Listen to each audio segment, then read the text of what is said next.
저도 수요일 날 아침에 강화도에는 가지를 못했고 저희 부모님들이 오기를 그렇게 간절히 원했는데 제가 가지를 못하고 서울에 있는 처갓집에만 갔습니다. 그래서 우리 유리가 그렇게 원했던 서울대학교 교정에 가서 사진도 찍고 자기가 8년 뒤에 9년 뒤에 서울대학을 갈란지 안 갈란지는 모르겠지만 여하튼 간에 서울대학 가가지고 지금도 서울대학 간다고 그러니까 결과는 하나님 앞에 맡기고 또 좋은 시간들을 그렇게 보냈습니다. 제 얘기를 하게 되어서 조금 조심스럽기도 하면서도 긍정적인 일 한 가지를 여러분하고 좀 나누고 싶습니다. 저희 처갓집은 뭐 복음을 받아들이는 사람들이 거의 잘 많이 없습니다.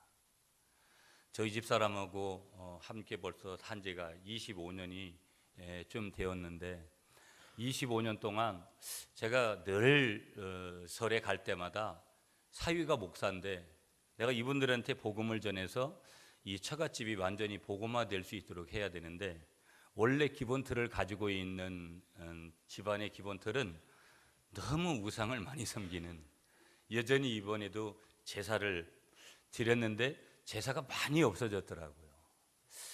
근데 이번에는 꼭 저희 집 사람이 우리 장인어른을 영접 기도를 시켜야 된다고 그랬는데 사실은 뭐 수요일 날 가서 뭐 목요일 금요일 와야 되는데 별로 감이 없더라고요.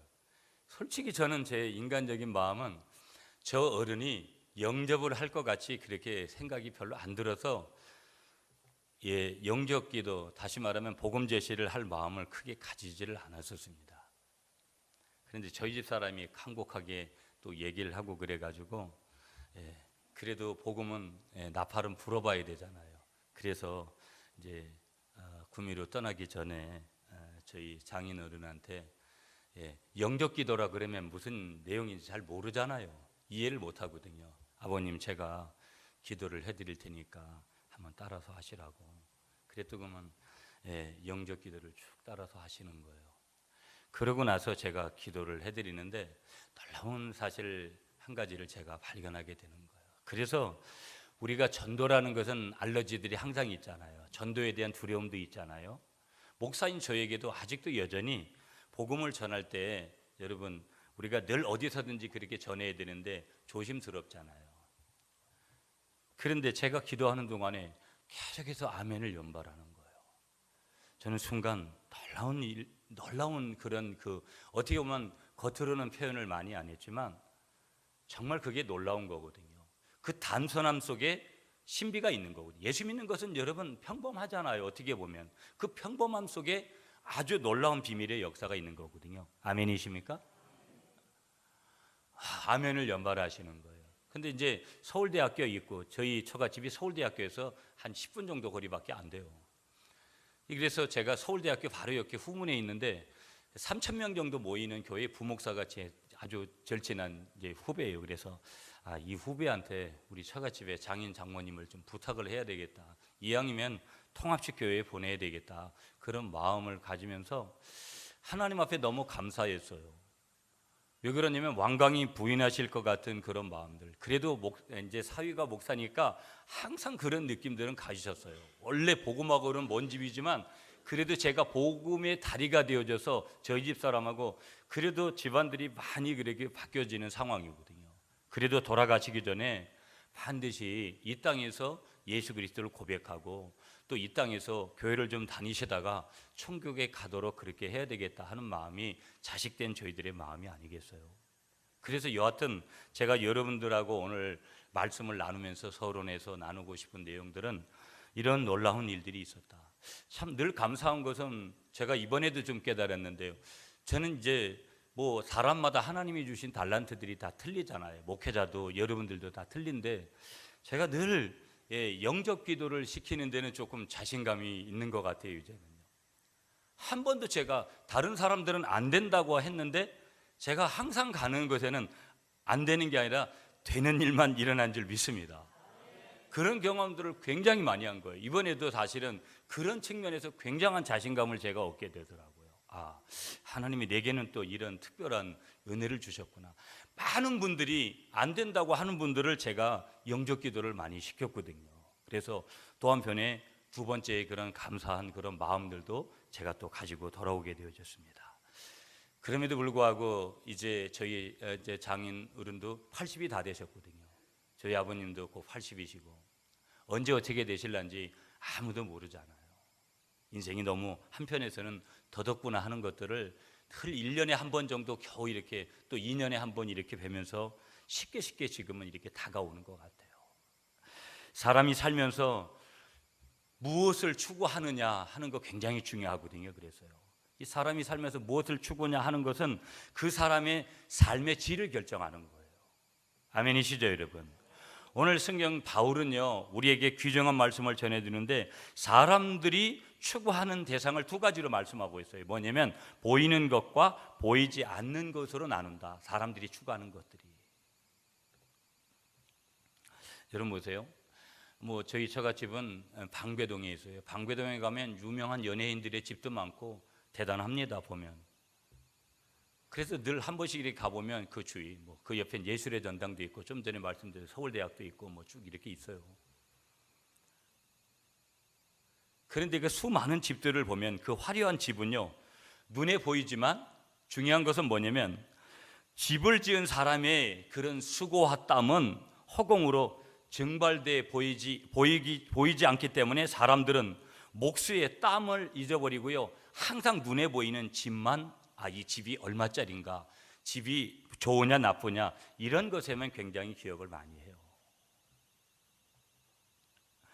그 집을 짓기 위해서 일하는 사람들이 말이죠, 땀이 없으면 절대 이런 집이라는 것은 나올 수가 없는데, 우리가 한편에서 조금 다른 편으로 보면 개미를 생각해 보면 개미가 먹이를 그렇게 날라오듯이 아주 열심히 땀을 흘리면서 그렇게 먹이를 나르듯이 많은 사람들이 그 화려한 집을, 아름다운 집 한 채를 짓기 위해서 많은 자재들을 날라왔을 것이고 또 자르기도 했을 것이고 붙이기도 했을 거라는 거예요. 그런 다음에는 안개처럼 어디론가 그 사람들은 하루 일당을 받든지 월급을 받든지 하고 사라졌을 거라는 거예요. 집을 완성했으니까. 보세요, 여러분. 우리가 이번 설에도 다 부모님들한테 선물도 하고 이렇게 했잖아요. 저는 늘 설에 갈 때 절대 특별한 것을 사지 않습니다. 왜 그러느냐? 이유는 말씀드리고 싶지 않고, 여러분이 그냥 섬겨준 것 있으면 저희는 그냥 그거 가지고 어른들한테 그렇게 가지고 가는 거예요. 그래서 저희들이 사왔다 그러지 않아요. 항상 저희들이 섬김 받은 거로다가 이렇게 가지고 왔습니다. 그렇게 얘기하죠. 그런데 보세요, 친구들한테 이웃들한테 친척들한테 받은 선물들이 다 있잖아요, 보면. 그런데 친구가 보낸 선물은요, 눈에 보이죠. 다 포장을 어떻게 했느냐, 잘했느냐, 값어치가 어떻게 됐느냐, 마음이 어떠느냐. 그런데 중요한 것은요, 우리가 많은 사람들이 뭐냐면 보이는 것에 현혹된 사람들은 뭐냐면 눈에 보이는 것들에 이것이 얼마짜리냐, 어디서 샀느냐, 이런 거에서 치중을 많이 하고 그 친구의 마음은 보지를 못하는 거예요. 이 친구가 나를 얼마나 끔찍하게 생각을 하면서 이건 얼마짜리냐도 중요하지 않고 백화점에서 샀느냐, 시장에서 샀느냐, 이런 것들이 제대로 중요하지 않는데 결국은 이런 것들을 중요하게 여기고 그 친구를 생각하면, 나를 생각하면서 보내준 그 친구의 마음을 보지 않더라는 거예요. 이게 이 포스트 모더니즘 시대 21세기를 살아가는 사람들의 보편적인 현상들이에요. 나를 사랑하는 친구의 마음이 만약에 없으면 선물도 없는 법이거든요. 친구가 나를 사랑하는 그 마음이 있기 때문에 겉으로 나타나는 표현을 한 선물이 있는 법인데, 우리는 고마운 친구의 마음은 제쳐놓고 선물로만 친구를 평가하는 잘못을 삶의 자리에서 범하기도 한다라는 거예요.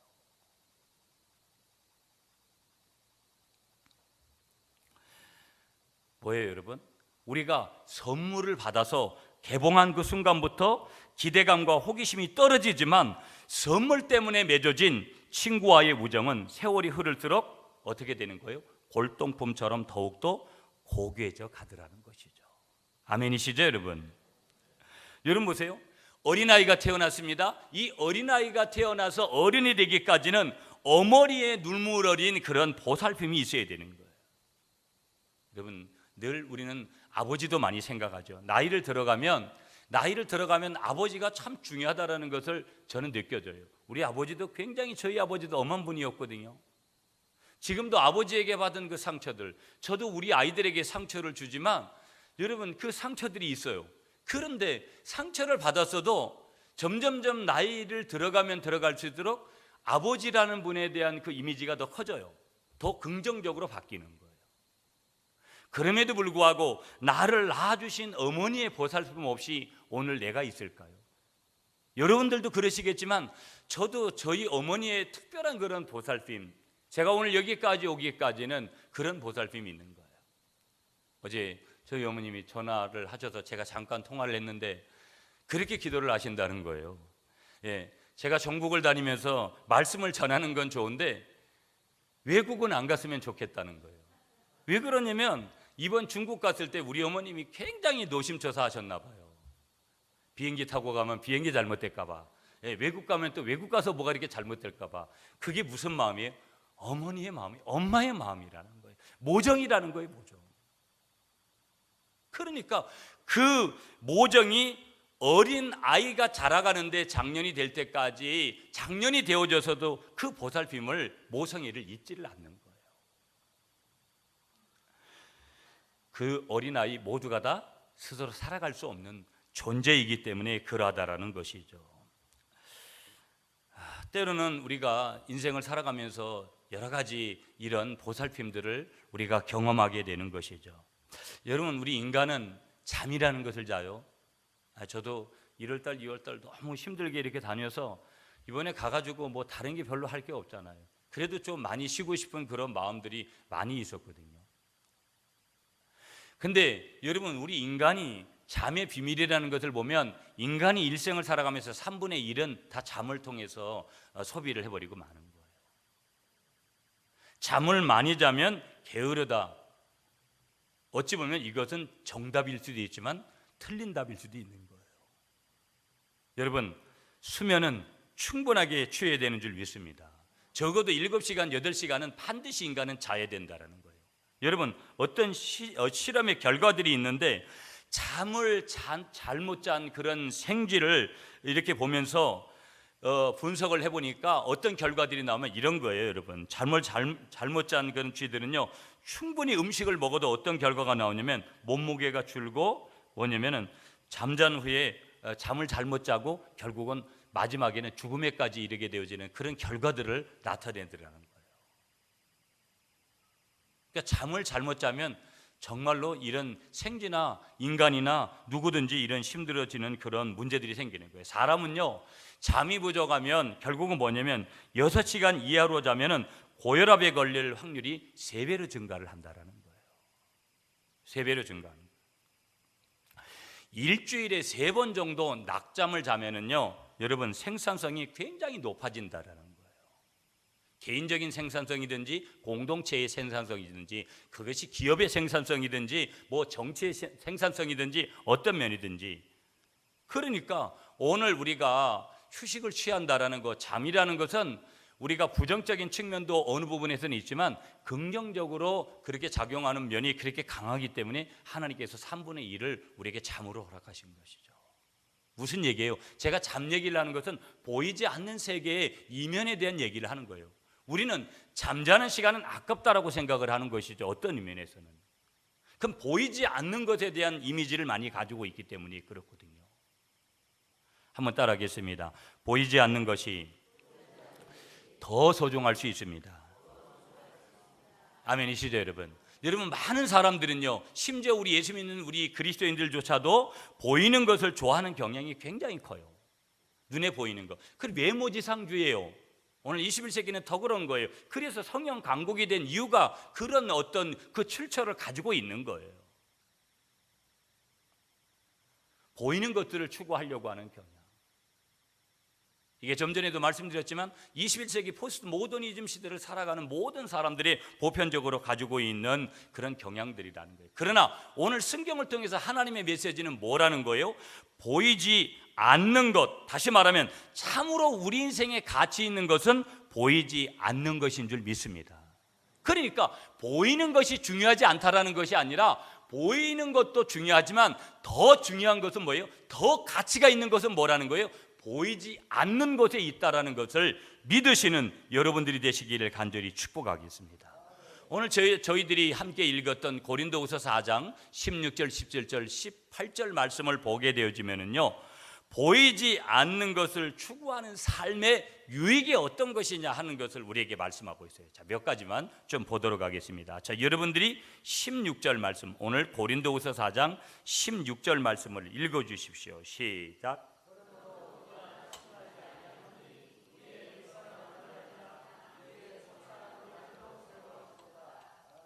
아멘. 여러분, 첫 번째로 우리가 함께 나누고 싶은 메시지는 뭐냐면요, 보이지 않는 것을 우리가 추구하는 삶을 살 때 어떤 유익이 있냐면요, 첫 번째 유익이 뭐냐면, 한번 따라하겠습니다. 우리의 속사람은 점점 새로워진다. 아멘이시죠? 우리 두 갈래 길을 가는 거예요. 보이는 세계의 길을 가고 보이지 않는 세계의 길을 가요. 물론 두 가지를 다 겸해서 가죠.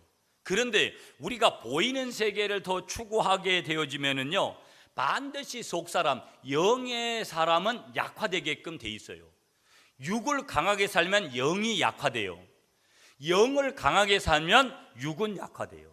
그런데 원리가 육은 약해져도 영이 강하면 월등하게 풍성한 삶을 살 수 있는 거예요. 이건 경험해 본 영적 비밀을 아는 사람들만 추구하는 삶이에요.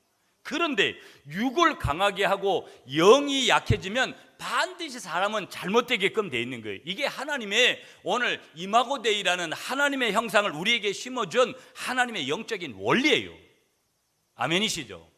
그래서 우리는 육을 중요치 않게 생각하는 것은 이것도 잘못된 이단이에요. 육은 중요해요. 외모도 중요해요. 그러나 이 외모를 추구하는, 겉사람을 추구하는, 육을 추구하는 것, 절대적인 보이는 것만을 붙들고 살아가는 것도 결국은 이건 믿음의 세계에서 옳지 않은 거라는 거예요. 균형이 중요한데 우선순위는 어디에 둬야 되는 거예요? 보이지 않는 세계가 더 보이는 세계보다 중요한 줄 믿습니다. 왜 그러느냐? 우리가 보이지 않는 것을 추구할 때 어떤 유익이 벌어진다고요? 우리의 속사람은 날로 날로 새로워지는 줄 믿으시는 여러분들이 되시길 간절히 축복하겠습니다. 그런데 보세요, 한국 사람들은 외모를 굉장히 중요하게 여기잖아요. 보이는 것을 굉장히 중요하게 여기거든요. 별 수 없어요. 예수를 믿어도 예수를 안 믿어도. 이 말은 무슨 얘기냐면, 외모의 선상, 외모가 태화되는 것은 우리를 항상 낙심하게 만들죠. 여러분 그렇잖아요. 점 하나가 생기고 뭐 주름이 생기고 여러 가지 현상들이, 노화 현상들이, 흰머리가 생기고 했을 때 결국은 우리에게는 순간의 어떤 그런 낙심의 요소들이 와요. 내가 생각하기 힘들 정도로다가 굉장한 충격을 우리가 받아요. 굉장한 충격들을. 별로 여러분들은 그렇게 안 받는 것 같이 느껴지는지 모르겠는데, 우리가 한 살 더 먹지 않으려고 막 버티잖아요. 세월을 좀 막 붙들어 보려고 그렇게 몸부림을 치잖아요. 그렇게 한 살도 안 먹으려고 버티던 사람도 음력설까지 바로 이번 며칠 전이잖아요. 지나고 나면 하는 수 없이 한 살을 거기에다가 나이살을 추가하게 돼요. 어릴 때 나이 들어 보인다거나 조석하다는 말을 들으면 굉장히 어릴 때는 그 말이 그렇게 좋을 수가 없어요. 그런데 보세요, 어느 때부터인가 나이에 비해 어머머 집사님, 권사님 너무너무 젊어 보인다는 말이 더 고맙게 들리기 시작해요. 그러면 그 증거는 뭐예요? 늙었다라는 증거예요. 내가 그렇잖아요. 늙었다라는 거예요.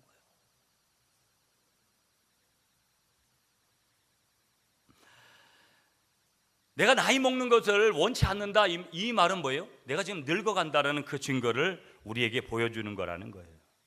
여러분, 오늘 이 아침에 여러분들을 축복합니다. 다만 늙기는 해도 낡아지지는 않는 여러분들이 되시기를 간절히 축복하겠습니다. 늙음은 여러분, 백발은 하나님의 축복인 줄 믿습니다. 그러나 내가 낡아지는 것은 결국은 그것은 부정적인 거라는 거예요. 여러분, 인간의 그 노화 현상에 대해서 어떤 건강 서적을 보니까요, 일반적인 정설에서는 인간의 노화를 두 가지로 그렇게 원인을 분석했더라고요. 그런 활성산소, 유해산소에 그 몸이 자극을 받아가지고 그 몸 안에 그 잘못된 것들이 누적이 되어져서 신체를 약화시키는 결과로 오는 것이 노화라는 거예요. 이걸 오류설이라고 얘기하더라고요. 또 한 가지는 유전자에 의해서 이미 결정되어 있는 예정설이라는 게 있다라는 거예요. 유전자에 의해 가지고 이미 우리는 노화가 정해져 있는 거예요. 일반적인 어떤 우리의 노화를 기준하는 그런 내용들이 있더라고요. 미국의 남가주 대학에 있는 버나드 스틀렐러라는 그런 교수님이 이 노화를 이렇게 정의를 했더라고요. 네 가지로 정의를 했는데, 첫째는 노화가 뭐냐? 누구에게나 예외 없이 오는 현상이다. 다 마찬가지죠. 누구에게나 오잖아요. 늙지 않은 사람은 없어요. 단지 요즘 사람들은 많이 포장을 할 뿐이죠. 두 번째 노화라는 것이 뭐냐? 생명체 고유의 변화다. 변화라는 거예요. 노화라는 것은 변화. 세 번째, 노화는 뭐냐? 지속적으로 진행되는 변화다. 끊임없이 얼굴도 변화되네. 어릴 때 얼굴과 연세를 들어서, 나이가 들어서의 얼굴이 틀리잖아요. 네 번째 노화라는 것은 뭐냐면 기능 저하를 동반하는 현상이다. 기능 저하. 여러분 보세요. 노년기에 나이가 들어가면서 신체 변화가 뚜렷하잖아요. 보면은요, 예? 기초 대사율이 저하되고 심장 박동수가 감소하고 소화가 약해지고 감각기관이 입맛이, 촉각이, 후각이 감소되고 여러 가지 건강에 또 몸의 적응 능력이 떨어지는 그런 모든 것들, 그게 다 뭐라는 거예요? 노화의 증상들이라는 것이죠. 오늘 성경 말씀에 보게 되어지면 겉사람, 옛날 개혁판으로는 겉사람의 후패를 말하고 겉사람은 낡아지나, 그러니까 이렇게 말씀하고 있는 것은 뭐냐면 다른 사람들도 다 마찬가지로 낙심한다라는 거예요. 예수 믿는 사람들도 낙심한다라는 거예요. 이 늙어짐에 대해서요. 저나 여러분들도 다 노화 현상으로 이어지는 것들에 대해서 뭐가 찾아온다라는 거예요. 인간은 누구든지 변함없이 다 낙심이라는 것이 찾아온다라는 거예요. 여러분, 제 친구들도 벌써 여러 사람이나 이 땅을 등진 사람이, 제 친구들 중에 한 4-5명이 벌써 제 나이가 많은 나이가 아닌데도 병으로 사고로 이미 벌써 이 세상 사람이 아닌 친구들이 여러 명 있습니다. 오늘 말씀 보면 겉사람은 낡아진다.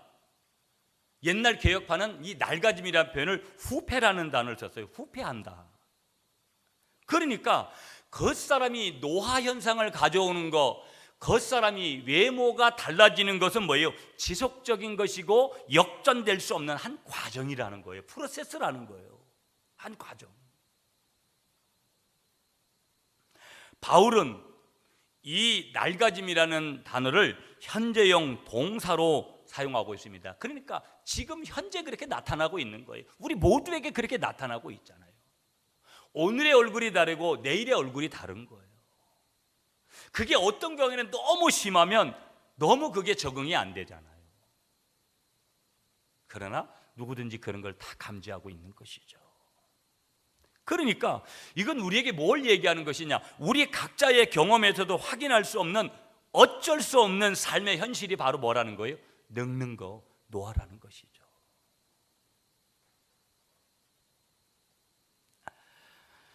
여러분, 희귀병 중에 하이랜더라는 병을 아시는지 모르겠어요. 이 하이랜더라는 병이, 희귀병이 있는데, 이 병은 뭐냐면 이 병은 늙지 않는 병이에요. 지구상에 약 한 10명 정도의 하이랜더 병을 앓고 있는 사람이 있대요. 10명 정도. 늙지 않는 병. 그러니까 초등학생 때 이 하이랜더 병에 걸리면 나이가 30세가 넘어도 초등학생 그 모습 그대로를 가지고 있는 거예요. 요즘 여성들이 얼마나 추구하고 싶은 그런 거겠어요.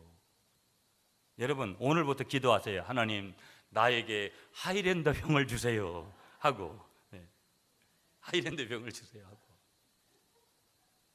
20대에 하이랜더 병이 걸렸다면 아마도 노년까지 20대의 모습을 그대로 유지하면서 살 거라는 거예요. 근데 문제는 뭐냐면 이 하이랜더 병은요, 죽을 때가 되면 급격하게 노화되면서 죽는다라는 거예요.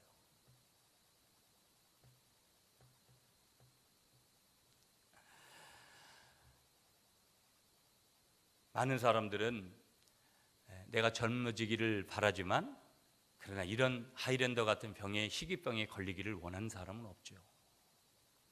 그러나 병에 걸리면 이런 놀라운 기적적인, 어떻게 보면 이런 현상들이 오더라는 거예요. 늙어지는 것도 하나님의 은혜인 줄 믿으시는 여러분이 되시기를 축복하겠습니다. 그러니까 무슨 얘기를 자꾸 하는 거예요? 오늘 말씀을 나누고 있는 제가 여러분들에게 강조하는 것도 보이지 않는 것을 추구해야 되는 줄 믿습니다. 오늘 바울도 우리에게 보이는 것들보다는 뭐를 추구하는 삶을 살라는 거예요? 보이지 않는 삶을, 영적인 삶을 추구하라고 저와 여러분들에게 말씀을 주시는 줄 믿습니다. 왜 그러느냐? 이 보이지 않던 것을 추구했던 이 바울은요, 우리의 속이 날로 새로워진다고 간증하고 있기 때문인 줄 믿습니다. 왜 그러냐? 아무 현상도 우리에게 주어지는 것이 없다면 우리가 그렇게 해야 될 이유가 없는 것이죠. 왜 우리가 속사람 보이지 않는 것을 추구해야 된다고요? 우리의 속이 날로 새로워진다고 간증하고 있기 때문에. 이것은 우리에게도 동일하게 일어나는 것인 줄 믿습니다. 그러니까 이 말은 다른 말로 하면 보이지 않는 것을 추구하는 사람은 성령님이 새롭게 하심을 받아서 날마다 경험하게 되어지는 일들이 벌어지는데, 그 벌어지는 일 중에 한 가지가 뭐냐? 많은 영적인 유산을 그들이 누리게 되더라는 거예요. 누가? 보이지 않는 세계를 추구하면서 사는 사람이. 첫째는 어떤 유익을 누리게 되냐면요, 영혼의 신선함을 유지하게 되는 줄 믿습니다. 영혼이 신선한 거예요. 내가 육을 위해서 여러분 계속해서 추구하는 보이는 삶을 살면은요, 여러분 금방은 좋아요. 감동을 너무 화려하게 해요. 그러나 조금 지나면 그게 언제 그랬느냐지 싹 사그라드는 거예요.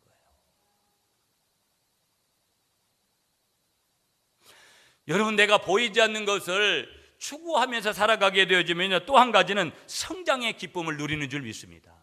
내가 성장하는 거예요.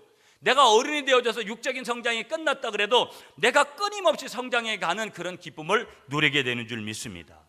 그러면서 한 가지 더 축복인데, 그게 뭐냐면요, 균형 잡힌 인격을 소유하게 되더라는 거예요. 균형 잡힌 인격.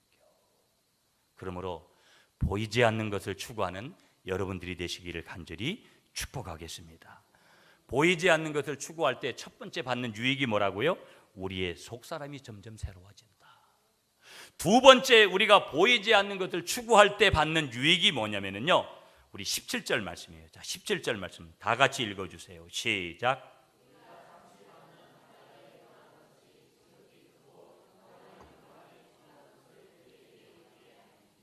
아멘. 우리가 보이지 않는 것을 추구할 때 받는 두 번째 유익이 뭐냐면요, 한번 따라하겠습니다. 우리는 현재의 고난을 극복할 수 있게 된다. 아멘이시죠? 자, 보세요 여러분, 우리가 참 고난이 오면 싫어요. 고난을 좋아할 사람이 누가 있겠어요? 그런데 보세요, 고난에서 면제된 사람은 있다 없다? 아무도 없다라는 거예요. 예수를 잘 믿으면 잘 믿을수록 고난이 더 오는 것을 우리가 볼 때마다 힘들어지는 거예요. 예수 안 믿는 사람보다 예수 믿는 사람들이 더 고난에 처할 때가 더 많은 것을 볼 때마다 이 아이러니에 대해서 이해를 못할 때 힘들어지는 거예요. 육체의 노와 함께 인간을 괴롭히는 것이 뭐냐면 바로 각종 고난과 문제들인 거예요. 여러분, 저도 이번에 처갓집에 갔더구만 문제들이 몇 가지가 있더라고요. 그 문제가 해결돼야 되는데 제가 나서도 뾰족하게 내가 뭐를 대안을 제시할 수 없는,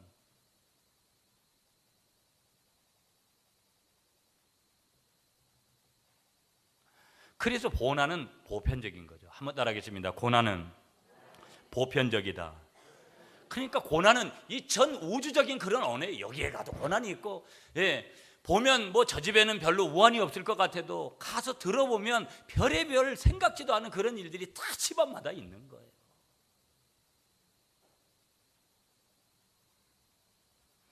그래서 우리 예수 믿는 사람들도 늘 고난을 가까이서 경험하는 것이죠.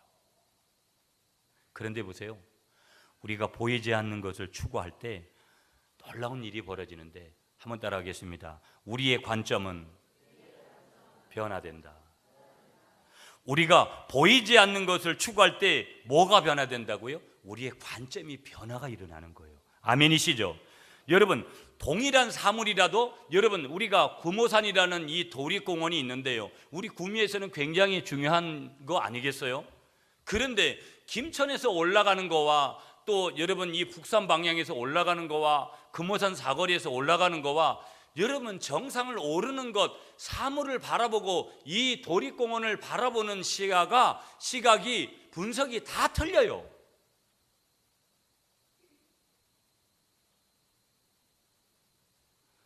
여러분, 전 지난 10년 동안 봉고를 탔습니다. 아무리 좋은 자가용을 줘도요, 봉고 위에서 높이만큼 자가용이 나오질 않아요.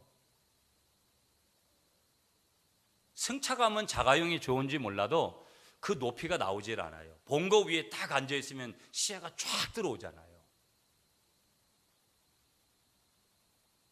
그러니까 어느 관점에서 보느냐가 틀려지는 거예요. 예수를 안 믿고 믿고의 차이는, 여러분 오늘도 수많은 사람들은 즐기는 삶을 사는 거예요. 육을 위한 삶을 사는 거예요. 우리도 즐겨요, 누리죠. 그럼에도 불구하고 우리는 영적인 것들을 더 우선식으로 하는 이유가 뭐겠어요? 관점이 틀리기 때문인 거예요. 이게 은혜인 줄 믿습니다. 그러니까 우리가 보이지 않는 것들을 추구할 때 우리는 영원한 영광을 보게 되는 것이고, 그 결과로 고통에 대한 새로운 관점을 가지게 되라는 거예요. 고난이 와도 고난을 대하는, 보이지 않는 세계를 추구하는 사람과 보이는 세계만을 추구하면서 살아가는 사람의 이 고통을 대하는 관점은 달라요. 다르다는 것이죠. 그래서 관점의 변화는요, 고난을 영원한 영광을 이루는데 필요한 과정으로 보게 되는 줄 믿습니다. 어떻게 본다고요? 이 관점의 변화를 경험한 사람은요, 보이는 세계보다는 보이지 않는 세계를 추구하면서 우선순위를 가지고 살아가는 사람의 관점의 변화는요, 고난을 어떻게 보느냐, 영원한 영광을 이루는데 필요한 한 과정으로 보는 거예요. 이스라엘 백성들에게 광야 40년 사월 없이 여러분 어찌 젖과 꿀이 흐르는 가나안 땅이 주어지겠어요? 그런 일은 일어나지 않아요. 가나안 전에 뭐가 반드시 있는 거예요? 40년의 광야가 있는 거예요. 여러분, 저희 교회도 다 마찬가지지만 오늘 교회들이 참 어렵다고 해요. 그러나 이 어려운 과정을 거치지 않고 좋은 일들만 교회 안에서 모든 것이 이루어졌다? 저도 교만해지고 여러분들도 교만해질 수밖에 없는 거예요. 그게 인간이 가지는 기본적인 구조라 이 말이에요. 그래서 하나님은 뭘 주시는 거예요? 관점의 변화를 이루기 위해서 저와 여러분들에게 뭘 주신다? 고난을 주시는 줄 믿으시는 여러분들이 되시기를 축복하겠습니다. 그래서 바울도요, 오늘 그리스도와 함께 영광을 누리기 위해 우리는 모두 함께 받아야 된다, 고난도 함께 받아야 된다, 그것을 알아야 된다, 그렇게 강조하고 있는 거예요. 그래서 바울은 것처럼 어려웠던 그 환난, 어려웠던 그 고난을 가볍고 일시적인 것으로 여기면서 고린도서 11장에 가보면 그가 그 가볍게 일시적인 것으로 여겼던 40에 하는 말을 몇 번 맞고 태장이 맞고 여러 가지 그 고생담을 그렇게 열거하고 있는 거예요. 그러면서 이 보이지 않는 것을 추구한 사람은요, 장차 올 영광의 비단에서 고난을 보게 되므로 능히 고난을 극복하게 되는 줄 믿습니다. 무슨 얘기예요? 보이지 않는 세계를 추구하는 사람은요, 장차 올 영광의 비단에서 고난을 보게 됨으로써 능히 고난을 극복하게 되더라는 거예요. 여러분, 빛으로 어둠을 물리치시는 여러분들이 되시기를 간절히 축복하겠습니다. 장차 우리에게 주어질 영광을 상상하시고 머리에 넣으시고 가슴에 넣으시는 여러분들이 되시기를 축복하겠습니다. 보이지 않는 삶을 추구하는 유익이 뭐라고요? 두 번째, 우리는 현재의 고난을 극복할 수 있게 하는 거예요. 오늘의 삶의 자리를 해석할 수 있는 것은 절대, 여러분 이 세상의 과학의 관점으로 인생의 경험으로 오늘 이 시대를 여러분 분석할 수 있습니까? 내일을 점쳐낼 수 있어요? 없는 거예요. 오늘 하나님의 말씀만이 오늘의 고난의 문제도 해석해 주시는 줄 믿습니다. 마지막 한 가지만 더 볼게요. 18절 말씀이에요. 마지막 시작. 우리가 주목하는 것은 보이는 것이 아니요 보이지 않는 것이니 보이는 것은 잠깐이요 보이지 않는 것은 영원합니다. 아멘. 우리가 보이지 않는 것을 추구할 때 한 가지 더 받는 유익을 말씀하세요. 18절에 그게 뭐예요? 낭비하지 않고 영원히 남는 인생을 살게 되더라는 거예요. 한번 따라하겠습니다. 낭비하지 않고 영원히 남는 인생을 살게 됩니다. 그럼 이 말은 뭐겠어요, 여러분? 내가 보이는 것을 추구하는 삶은 무슨 삶을 사는 거라는 거예요? 낭비하는 삶을 사는 거예요. 여러분, 육을 위해서 열심히 산 사람은 신앙생활을 하면서도 여러분 형식적인 신앙생활을 하는 사람은 반드시 죽을 때 후회하는 말을 많이 해요. 우리는 죽을 때 어떻게 가야 되는 건지 아세요? 모든 것을 주님 앞에 감사하면서 평안한 마음으로 이 세상에 가질 수 있는 최대한의 평안을 가지고 주여 내 영혼을 받아달라고 그러면서 주님 앞에 가야 되는 줄 믿습니다. 그런데 너무 인간적인 말만 남발하는 거예요. 내가 부모님한테 뭘 잘못했고 아내에게 뭘 잘못했고 뭐 누구에게 자식에게는 어떻고 그것도 죽을 때 그런 말을 너무 남발하는 거예요. 육의 눈으로 보면 그것이 좋은지 몰라도 결국은 뭐예요? 인생을 너무 낭비하는 것에 많이 쓴 증거를 얘기하는 거예요. 죽는 순간에 많이 이야기해야 될 필요성이 없는 거예요. 아멘이시죠? 낭비하지 않고 영원히 남는 인생을 살기 위해서 보이지 않는 것을 추구하시는 여러분들이 되시기를 간절히 축복하겠습니다. 보세요, 여러분. 우리 인생은 제한되어 있습니다. 제한되어. 나이도 제한되어 있잖아요. 인생이 너무 얼마나 빠르게 가요, 여러분.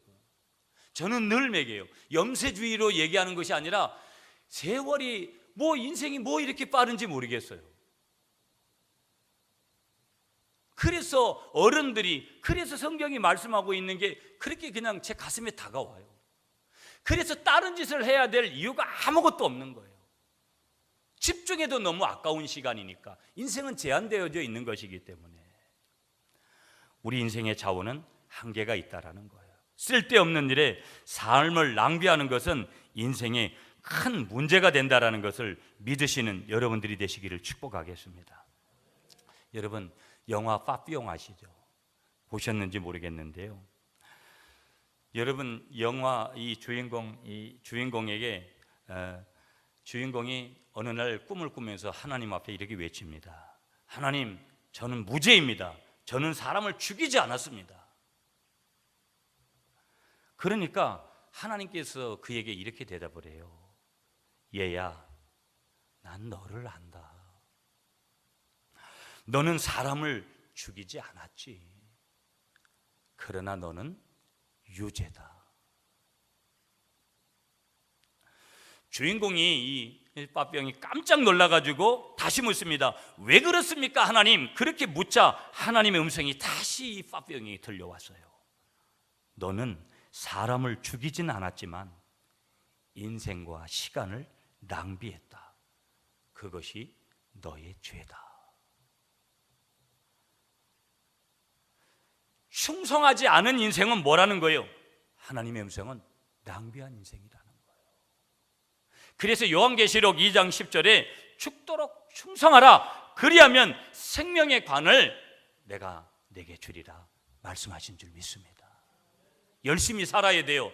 여러분, 가족을 위해서도 열심히 살아야 돼요. 가정을 소중하게 여겨야 돼요. 가정이 판판이 깨어지는 이때 우리의 가정들을 지켜야 돼요. 그러나 더 중요한 게 뭔지 아세요? 내가 그렇게 죽도록 열심히 사는 것이 내가 혹시 낭비는 아닌지 하나님 앞에서 우리가 판결을 받아야 돼요. 인정을 받아야 돼요. 여러분이 모든 충성하는 일들이 낭비하는 인생이 아니라 하나님 앞에 축적되는 충성된 것으로 남는 그런 믿음의 역사이기를 축복하겠습니다. 그래서 보이지 않는 것, 보이는 것을 추구하지 말아야 될 것은 그것이 오늘 18절에 뭐예요? 왜 보이는 것을 추구하지 말라는 거예요? 그것은 뭐기 때문에 잠깐이라는 거예요.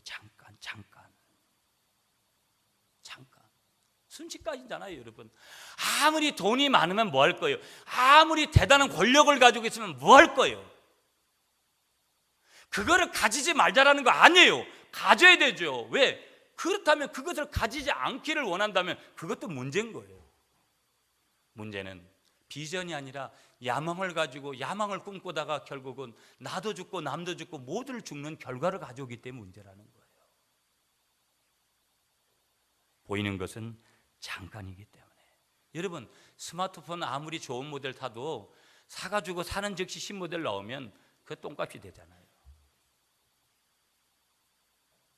새 차 아무리 금방 사도 여러분 금방 사도 또 지나면 새 모델 나오면 그냥 구형이 되는 거예요. 잠깐이라는 거예요. 오늘 이 시대는 그걸 너무 쉽게 경험하잖아요. 금방 잠깐 것들이 스쳐 지나가니까. 그래서 우리는 보이지 않는 것을 추구해야 되는데 보이지 않는 것을 추구해야 되는 이유를 18절에서 한 가지를 더 말씀하는데 그 이유가 뭐예요? 그것이 영원함이기 때문인 줄 믿습니다. 18절에 말씀하잖아요. 왜 우리가 보이지 않는 것을 추구해야 되느냐? 그것만이 영원하다라는 거예요. 아멘이시죠? 우리가 손에 잡으려는 거 보이는 것들은 다 무한해요. 유한하다 이 말이에요. 유한한 거 어느 순간에 다 끝날 것들이에요. 내가 잡았던 것을 놓아야 되는 거예요. 그러나 보이지 않는 것들은 뭐예요? 내가 영원히 붙잡을 수 있는 것인 줄 믿습니다. 그것이 영원한 것이기 때문에 우리는 보이지 않는 것들을 추구해야 된다라는 이유를 여기 18절에서 말씀하고 있는 것이죠. 일시적이고 무가치인 일에 인생을 낭비하는 것은 그래서 죄악이라는 거예요. 빠삐용은 꿈속에서 인생을 낭비했다는 이유로 하나님 앞에 유죄 판결을 받은 거예요. 세상이 아무리 너는 무죄야 라고 얘기해도 하나님이 너는 유죄야 라고 판결하신다면 우리 인생은 낭비한 인생을 살고 마는 거예요.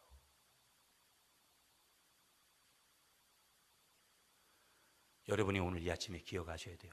보이는 것이 나쁘다라는 거 아니에요. 우리 예수 믿는 사람들은 자꾸 이원적으로 생각을 하려고 해요. 영적인 것은 좋은 거, 육적인 것은 나쁜 거. No. 영적인 것들의 우선순위가 있고 좋은 것이지만 육적인 것도 좋은 거예요. 가려야 될 것이 있을 뿐이고 포기해야 될 것이 있을 뿐이라는 거예요. 다만 크게 봤을 때 보이는 것들보다는 보이지 않는 것이 왜 중요하냐? 영원함이 그 속에 있기 때문에. 보이는 것은 잠깐이기 때문에. 그러므로 여러분을 다시 한번 축복하겠습니다. 말씀을 정리하면서 여러분을 창세기 13장으로 인도하면 거기 두 사람이 나옵니다. 삼촌인 아브라함과 조카인 롯이 나옵니다. 롯은 보이는 것을 추구하면서 부끄러운 삶을 살게 됩니다. 일시적으로는 잠시적으로는 좋았지만 그러나 그는 엄청나게 훗날에 가서 그가 잘못된 삶을 살았다는 것을 보게 됩니다. 아브라함은 돌짝밭과 같은 그래서 그 땅을 동서남북으로 하나님이 바라보라고 했을 때 믿음으로 보이지 않는 것을 추구해서 결국은 하나님께서 주시는 큰 축복의 복의 통로가 됐는 줄 믿습니다.